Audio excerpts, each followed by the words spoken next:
What would your life look like if fear no longer had a voice? Not silenced for a moment, not managed, tamed, or negotiated with, but erased, gone, dead. Imagine waking up every day without hesitation, without second-guessing yourself, without that internal voice telling you you're not ready, not worthy, not enough. What decisions would you make then? What doors would you finally kick open? What dreams would you chase with reckless, unstoppable fire? Because the truth is, fear isn't the enemy. Surrender is. Fear is natural. It's primal. It whispers and it warns, but it only wins when you obey it. And every time you believe it, every time you shrink instead of step forward, you trade power for comfort. You give up growth for safety. You stall, you suffocate, you stand still, not because you're weak, but because fear has convinced you that stillness is survival. But not today. Today we expose fear for what it is, a liar, a story, a shadow pretending to be real. And today we bury it, not with feel-good fluff or shallow hype, but with truth, with discipline, with practice, with a purpose that's bigger than your excuses. In the next few minutes, you're going to learn how to stop running from fear and start hunting it. You'll learn how to stand tall even when your hands shake, how to act before fear fades, and how to build a mind so sharp and disciplined that fear has no room left to live. So take a deep breath, step forward, and don't look back, because this is the day you kill the fear. Let's get something straight. Fear is not your enemy. Fear is instinct. It's ancient. It's built into your biology to protect you. And in many ways, it's kept you alive. But what fear was never meant to do is lead you. It was never meant to be your guide, your counselor, your decision maker. Yet that's exactly what most people let it become. They let fear steer the wheel. And then they wonder why their life feels like it's going in circles. You feel fear when you're about to do something unfamiliar, something risky, something that threatens your comfort or control. That's not weakness. That's your brain doing what it's been wired to do. But here's the truth most never hear. Fear itself isn't what stops you. Inaction is. The real enemy isn't the fear you feel, it's the pause you take because of it. It's the opportunity you don't chase, the silence you choose instead of speaking up, the dream you shelve for some other time. Most people are waiting for fear to disappear before they take action. They're waiting to feel brave, to feel certain, but that moment never comes. Because courage isn't the absence of fear, it's action taken in spite of it.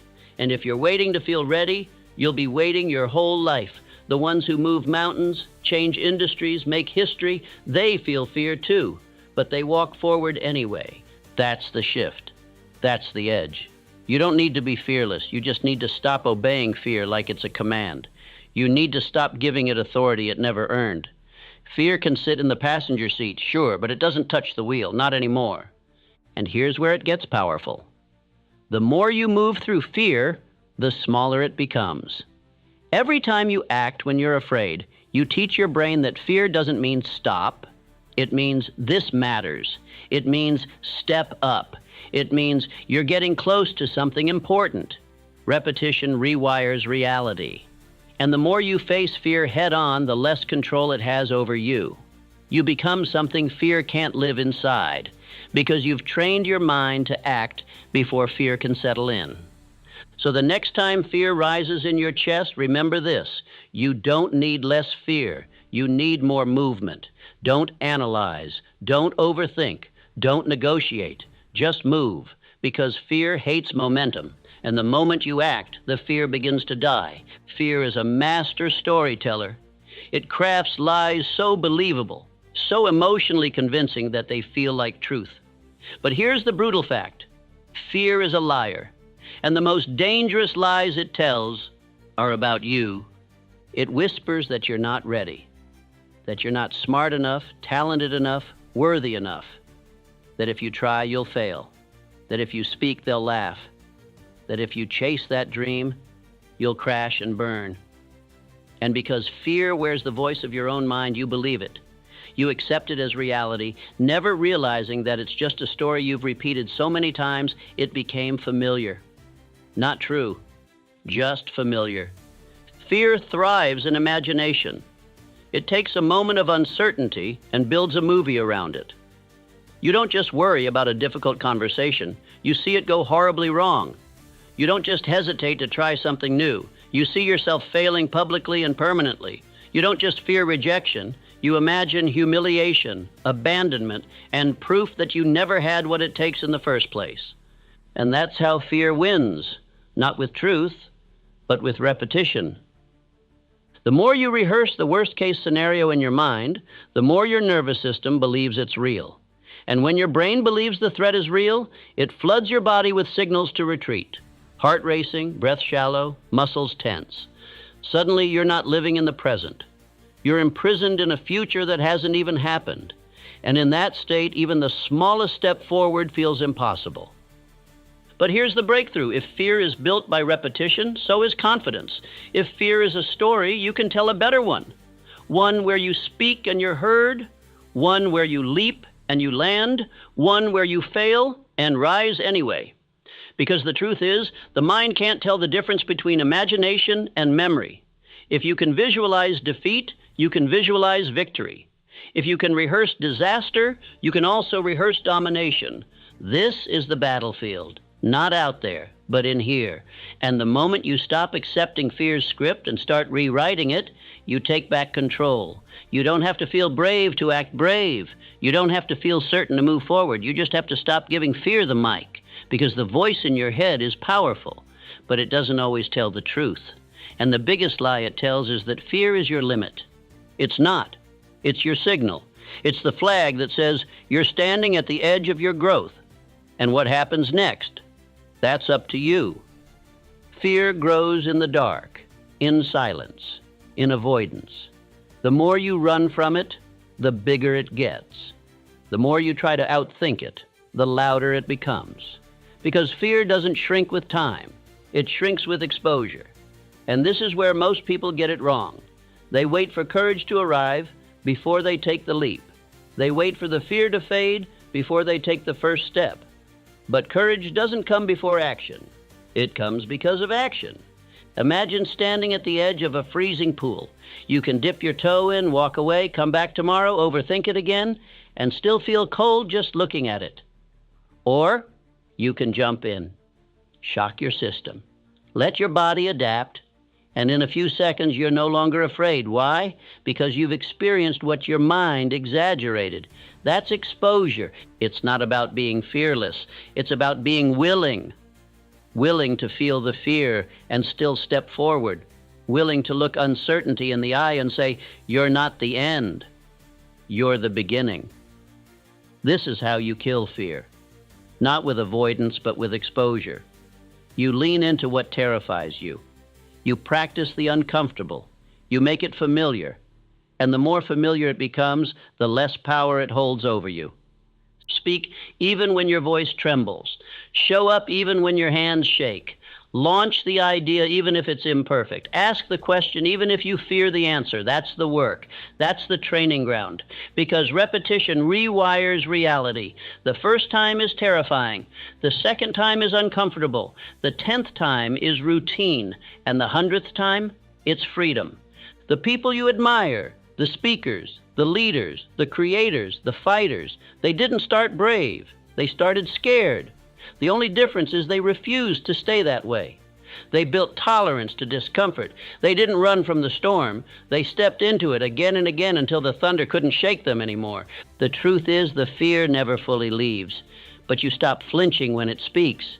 You stop shrinking when it rises. Because you've faced it enough times to know it's just a sound. It's just a signal. And it doesn't have the final word. You do. The only way out is through. Through the trembling, through the failure, through the doubt. You walk straight into the storm, not because you're unafraid, but because you know the other side of fear holds the life you haven't lived yet. And that's a price worth paying. If you want to kill fear, you must go to its source, your mind. Because fear doesn't start in the world. It starts in your thoughts, in the silent, invisible stories you repeat to yourself, stories of inadequacy, of danger, of what might go wrong, stories that play on a loop, shaping your reality without you even realizing it. And here's the truth. If you don't train your thoughts, they will train you. Left unchecked, the mind becomes a battlefield where fear always wins. But you're not here to be ruled by fear. You're here to reclaim your mind, to take back the pen and write a new script. And it begins with this simple but powerful realization. You are not your thoughts. You are the observer of your thoughts. You are the architect, the programmer, the one who chooses what gets to stay. So when fear whispers, you're not ready, you don't just accept it. You question it. You respond, says who? When it says you'll fail, you reply, maybe. But I'll learn. You flip the script. You disrupt the pattern. Because every thought is a seed, and what you water grows. If you water fear, you'll harvest hesitation.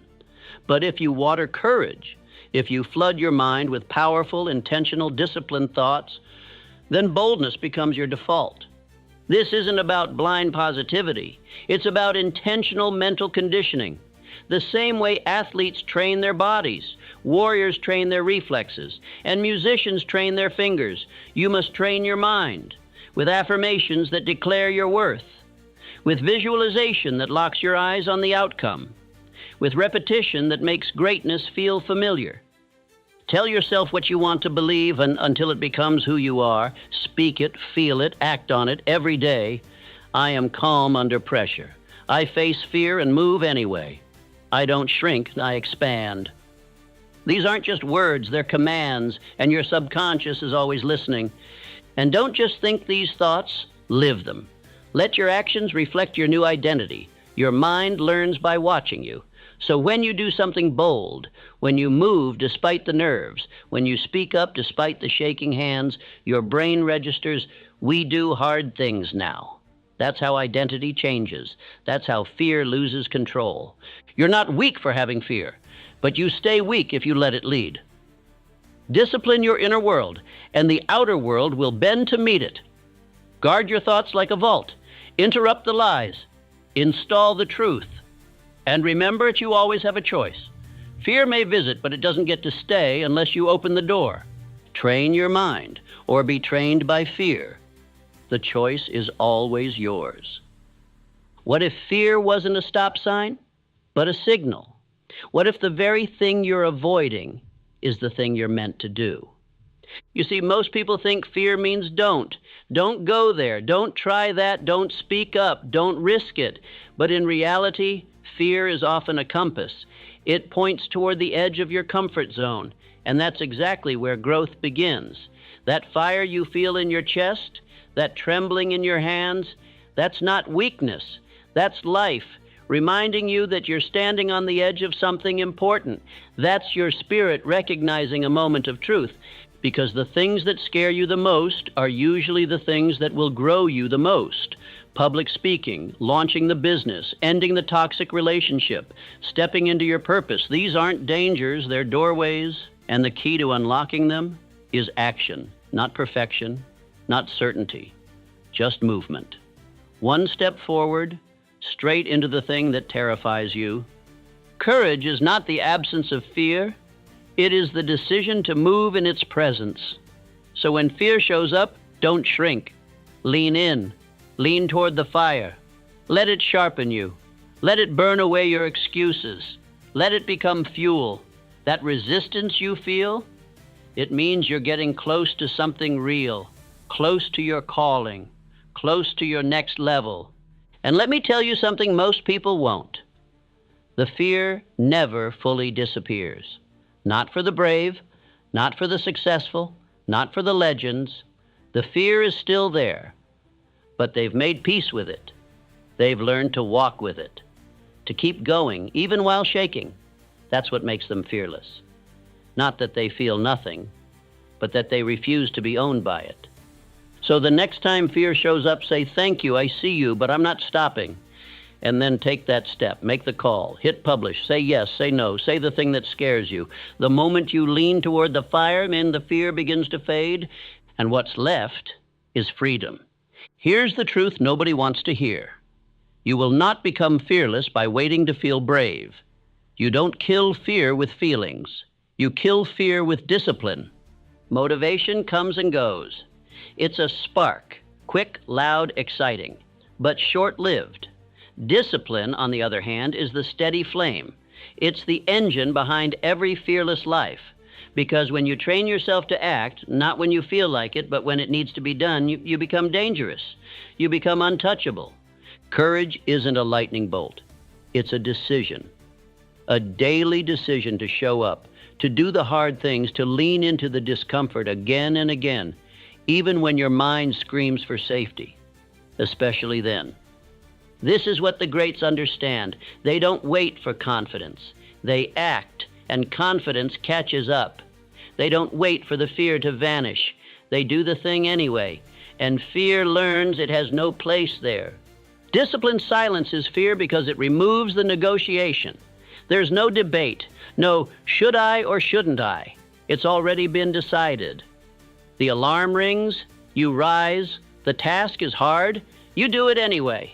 The voice of doubt whispers, you walk forward in spite of it. That's discipline, and that's how the fearless are made. You see, the more you act in the presence of fear, the more you rewire your mind. You condition it to understand fear is not danger, it's data. And data doesn't control you, it informs you. So ask yourself, are you living by feeling or are you living by principle? If fear is still calling the shots, then it's time to shift. Build rituals that strengthen your mind. Surround yourself with reminders of your vision. Keep your commitments to yourself. One small act of courage every single day, and you'll wake up one day wondering why you ever let fear run the show. Discipline makes you consistent, and consistency makes you inevitable. Picture this. You're lying on your deathbed moments from the end. Around you are not just memories, but the ghosts of every dream you didn't pursue, every risk you never took, every version of you that could have existed. And they look at you with one question. Why did you let fear decide for you? You see, fear doesn't just steal your moments. It steals your legacy. It convinces you to shrink, to play safe, to sit down when you were built to stand tall. But what if you knew the cost? What if you could see the future that fear is quietly robbing you of? Because that's the thing. Most people don't realize they're choosing fear. They think they're choosing comfort, safety, familiarity. But what they're really doing is burying their greatness under excuses. They're trading impact for ease, legacy for security. Let me be clear. No one remembers the man who stayed silent. No one builds statues for the woman who avoided failure.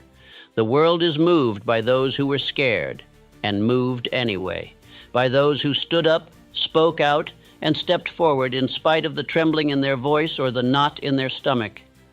Fear will always offer you comfort, but legacy demands discomfort.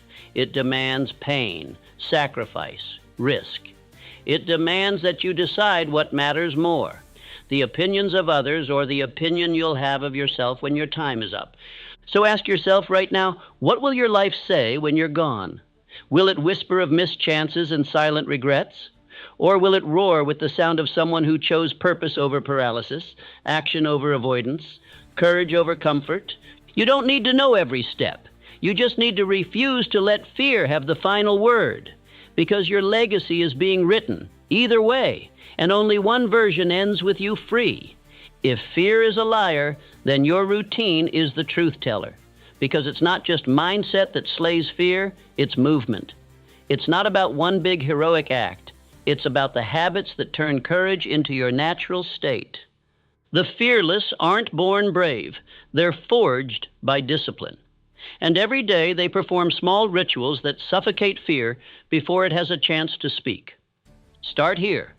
Each morning, do something uncomfortable. Not huge, not reckless, just something that makes your heart beat a little faster. Cold shower, honest conversation, a hard phone call. Why? Because the nervous system must be trained. And when you teach your body to survive discomfort, fear begins to lose its grip. Second, move. Physically move. Whether it's lifting, running, walking, motion kills stagnation. And stagnation is fear's playground.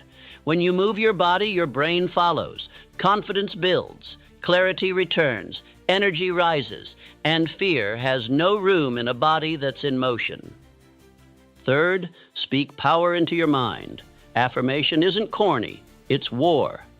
The thoughts you rehearse become the beliefs you carry. Every morning, stand tall and say, I am not afraid. I am not here to shrink. I am here to lead. Say it until you believe it. Then act in a way that makes it true. Fourth, win the first battle. Make your bed. Show up on time. Finish the task you don't want to, because when you start your day with a win, fear loses a piece of its power. And when you stack those wins, you build momentum. And momentum is what makes the impossible feel inevitable. Lastly, reflect. Each night, ask yourself, where did fear whisper today, and where did I push back? This is how you refine. This is how you get sharper. You become unshakable, not by avoiding fear, but by facing it again and again and until it breaks before you do. The fearless life is not an accident. It is crafted with intention, with repetition, with ruthless self-respect. If you want to kill fear, don't wait to feel brave. Train it, build it, practice it, one bold action at a time. Today, we don't just talk about fear, we lay it to rest. Because the truth is, fear dies when you stop feeding it, when you stop bowing to it, when you realize it has no real authority, only the power you've given it. And from this moment on, you take that power back. No more waiting, no more hesitation, no more shrinking to fit the comfort of others or the lies of your past. You were not born to live small. You were not designed to tiptoe through life avoiding danger. You were built to walk through fire and come out forged. So this is the moment. Not tomorrow, not when you feel ready. Now you bury the fear. You silence the doubt. You take the first step, and then another, until you no longer remember what it felt like to be ruled by hesitation. And when fear shows its face again, as it always will, you will smile. Because now you know its game. You've studied it, outlasted it. You've trained your mind and body to walk forward anyway. Fear doesn't get a vote in your future anymore. Only your vision does, only your mission does. And so stand up, straighten your spine, and look fear in the face one last time. Say thank you for the lessons, for the growth, for the clarity. And then say goodbye, because you're done letting fear decide who you get to be. This is your time now. You are fearless because you chose to be. But this is only the beginning. In the next chapter, we will go deeper into how to build unshakable confidence, not in theory, but in daily action. You've slain the fear. Now it's time to build the warrior. So subscribe now, because fear may be behind you, but your future, it's just getting started. Your other self, the one who never hesitates, never retreats, is waiting.